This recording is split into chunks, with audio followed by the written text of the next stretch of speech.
Wearing black has been for centuries a statement. What keeps changing and evolving though is the statement itself. In the 16th century, it was perceived as a symbol of power and wealth, very much often worn by aristocrats. The process of dyeing in black, it was so expensive that not everyone could afford it.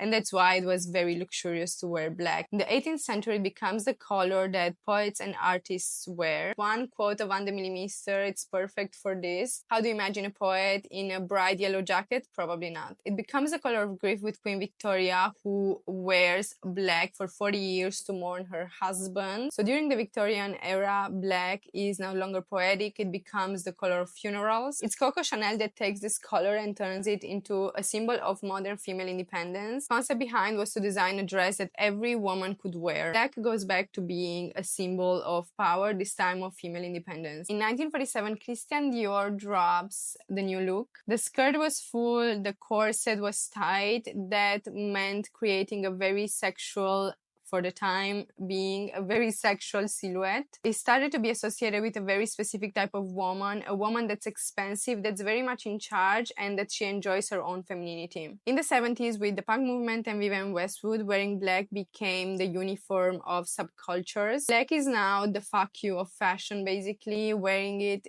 meant being punk, meant being anti-authority. It was cheap, it was ripped, it wasn't polished at all anymore. Following the anti-wave, we see the evolution of the anti-fashion movement. The epitome of this becomes Comme des Garçons. We have Reika Okubo.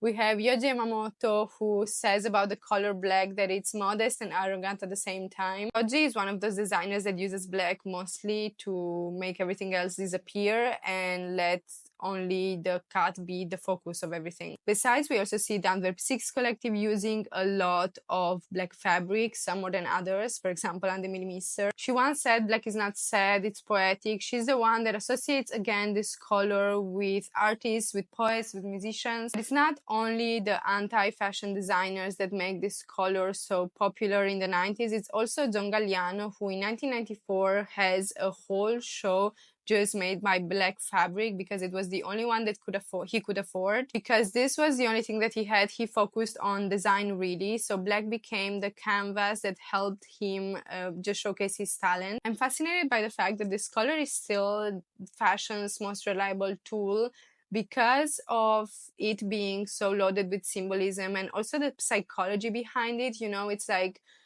it's ambiguity, it's so much a symbol of authority as well as vulnerability at the same time. It's genderless, you know, it's also ageless in a way. So all of these qualities makes the color